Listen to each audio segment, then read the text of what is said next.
Sir मेरा आज आपसे एक क्वेश्चन है, व्हाट इज डेथ? और मैं इस कंफ्यूजन में हूँ क्योंकि हमारे स्कूल में एक वर्ड्स पढ़ाई जाती है कबीर दास की, जो कि है माया मरी ना मन मरा, मर मर गए शरीर, आशा तृष्णा ना मरी, कह गए दास कबीर। सर मुझे बस इसमें एक लाइन कंफ्यूज करती है कि आशा तृष्णा ना मरी, कह गए दास कबीर, तो इसमें ऐसी क्या चीज है जो इंसान के मरने के बाद भी जिंदा रहती है? बिल्कुल बढ़िया, आपका बहुत बढ़िया क्वेश्चन है और I am very glad that young boys and girls are asking these complicated questions. They are very important questions. अभी हम इस चीज पे ना जाएं कि ये इंपॉर्टेंट क्यों है, मगर क्वेश्चन क्या है, डेथ क्या है? तो डेथ जो है is a continuous change, the process of continuous change which is happening in the material realm. देखो क्या है मटीरियल रेल्म?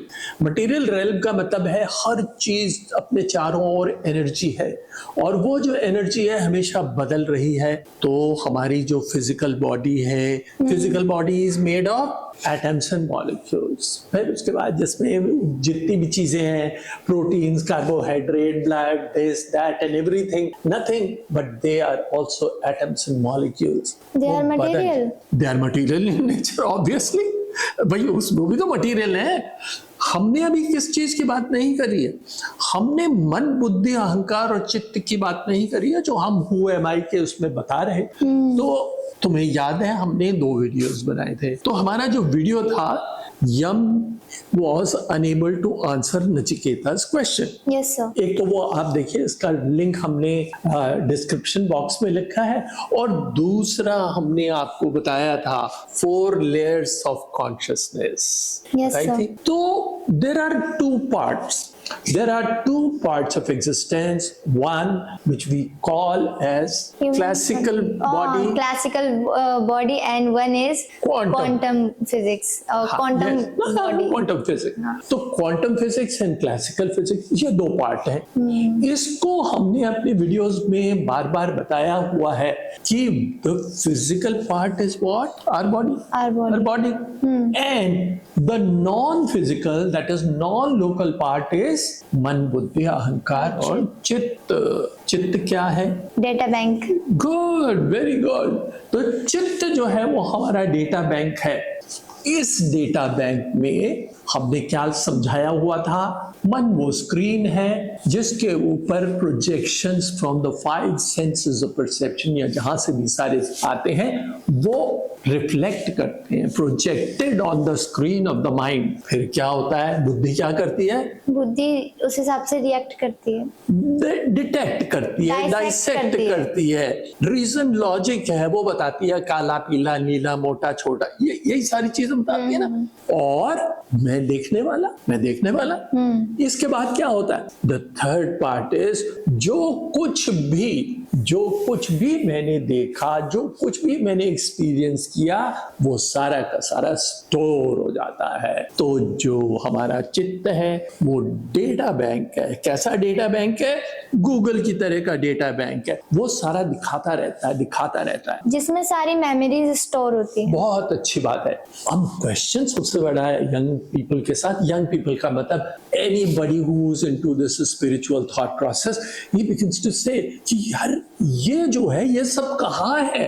तो अगर मैं आपको बोलूं कि ये जो है एक डेटा बैंक है जो कि नॉन लोकल है, तो नॉन लोकल है तो कहाँ पे है? It is a field. जैसे क्वांटम फील्ड्स होते हैं वैसे ही मेमोरी फील्ड है, उसमें इंडिविजुअल बॉक्सेस हैं। समझ लीजिए मेरी मेमोरी, तुम्हारी मेमोरी, उसकी memory, then there is a giant server on which every memory is there. ये थोड़ा सा डाइजेस्ट नहीं हो रहा। अच्छा, वो मेमोरी बची हुई है।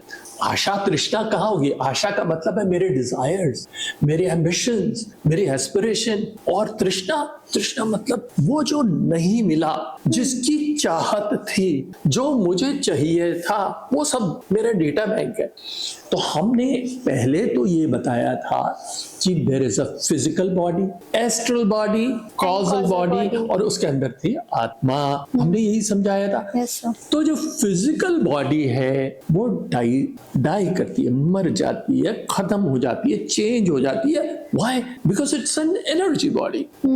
दूसरी बॉडी जिसे हम एस्ट्रल बॉडी कहते हैं is life and consciousness. That is life and consciousness which remains alive on that server. तो सर हमारा जो थॉट्स, डेटा बैंक्स, डिजायर, सारी चीजें उसमें स्टोर रहती हैं। वो उसमें स्टोर होती है। अब देखो ये समझ में नहीं आ रही बात बहुत, हाँ मैं समझ रहा हूँ, कैसे समझ लोगे? कोई एक जना जो साइंस पढ़ रहा वो कितनी नॉनसेंसिकल बात कर रहे हैं, तो इसे हम तुम्हारी ही तरह समझाते हैं। ये तुम्हारा टेलीफोन है, इसमें व्हाट्सएप है, हाँ। इसमें तुम्हारा data bank in the sense तुम्हारे सारे नोटिंग्स हैं, इसके अंदर तुम्हारे जो सारे टेलीफोन नंबर है सेव्ड हैं। हाँ। अरे भाई वेरी गुड, तो ये सारी चीजें सेव्ड हैं। अब अगर ये टेलीफोन मर जाए, ये टेलीफोन मर जाए का मतलब अगर ये टेलीफोन टूट जाए, खत्म हो जाए, तो तुम रोती रोती जाओगी मेरा तो सारा सालों का डेटा जो था वो गया, सब कुछ ये हुआ, मेरा टेलीफोन मर गया। अब जब टेलीफोन मर गया तो अब तुम दुखी हो कि मेरा व्हाट्सएप का डेटा, मेरे जितने भी टेलीफोन नंबर्स हैं, मेरा जो कुछ भी है, बैंक अकाउंट, ये सब उसके अंदर अवेलेबल है।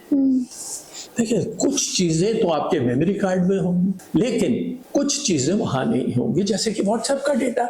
तो अब क्या हुआ, आपने नया टेलीफोन लिया। जब आपने नया टेलीफोन लिया तो उसके अंदर क्या करेंगे, उसके अंदर वही वाला सिम कार्ड दोबारा डाल देंगे। हाँ। यही होगा ना? यही होगा। जब सिम कार्ड आपने दोबारा डाल दिया तो क्या हुआ, same you are memory. Back online. आपकी मेमोरी जो है वो आपके पास अवेलेबल है। ये आपका टेलीफोन है, आपके नंबर पे आपने जो भी डेटा सेव किया है वो सब कुछ आपको अवेलेबल है।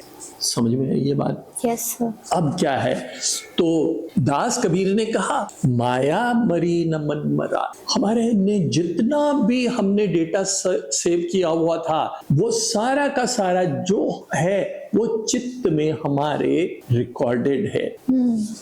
क्यों? क्योंकि अभी हमारी उस लेवल की अंडरस्टैंडिंग नहीं है। लेकिन मैं तुम्हें यह बता दूं, एक एटम जो होता है, एटम में क्या है, एक इलेक्ट्रॉन घूम रहा है और सेंटर में उसके होता है न्यूक्लियस, जिसमें होता है प्रोटॉन न्यूट्रॉन पेयर, और फिर इसी को हम एटम कहते हैं। मतलब ये जो न्यूट्रॉन प्रोटॉन पेयर और इलेक्ट्रॉन, इसी को हम एटम कहते हैं। और इसके बियॉन्ड भी कुछ होता है, हम नहीं कह रहे। मैं क्या बताना चाह रहा हूं, यहां हम उस डिस्कशन में नहीं लगेंगे, लेकिन तुम्हें समझ में ये बात आई। 99% the mass of this atom is contained in the nucleus. जो न्यूक्लियस है उसमें इतना डेटा कंप्लीटली अवेलेबल होता है। बस यही चीज मैं बताना चाह रहा हूं। इसको बहुत डिटेल में नहीं है, लेकिन आपको बस समझने के लिए, छोटे, यह 18 साल की है अब, तो 18 साल को समझाने में पहले क्वांटम फिजिक्स और क्लासिकल फिजिक्स जब तक ना समझो तो इन बातों को नहीं। लेकिन मैं ये बता सकता हूं, ये साइंटिफिकली सब प्रूव हो सकता है, नहीं है, मैंने करा हुआ है। इस चीज में डेथ क्या है? Death is physical body going away, but the non-physical body, astral body remains. The astral body remains. बहुत से फकीर, बहुत से साधु सन्यासी जैसे ये कहते हैं ना, तू यहाँ से कुछ नहीं लेके जाएगा। क्या कुछ नहीं लेके जाएगा? मटीरियली कुछ नहीं लेके जाएगा, लेकिन तेरे साथ तेरे कर्म जाएंगे, तेरी मेमोरी जाएगी, तेरे डिजायर्स जाएंगे, तेरे डिजायर्स जाएंगे, और ये सब जिंदा रहेगा। तो मौत जो है, जो डेथ है, जो मृत्यु है, वो सिर्फ सेसेशन ऑफ फिजिकल बॉडी है, इसके बियॉन्ड कुछ भी नहीं। और कुछ पूछना है आपको? सर ये जो जब इंसान की डेथ हो जाती है, उसके बाद जो उसका डेटा बैंक होता है, फिर जब वो दूसरे बॉडी में जाता है तो फिर उसको वो पुरानी मेमोरीज याद रहती होंगी? बिल्कुल। इनका प्रश्न जो है वो फिर लंबा चौड़ा प्रश्न है, मगर अभी जवाब में ये है, वो सारी मेमोरीज ट्रांसफर हो जाती हैं नई बॉडी में, और जो नई बॉडी में जब ट्रांसफर हो जाती है वो क्यों नहीं हुआ, इसका सेक्शन अलग है, जिसके बारे में हम किसी और वीडियो में बात करेंगे। इस वीडियो को हम यहीं खत्म करते हैं। आप हमारे साथ बने रहिए, मैं आपका बार बार इंतजार करूंगा।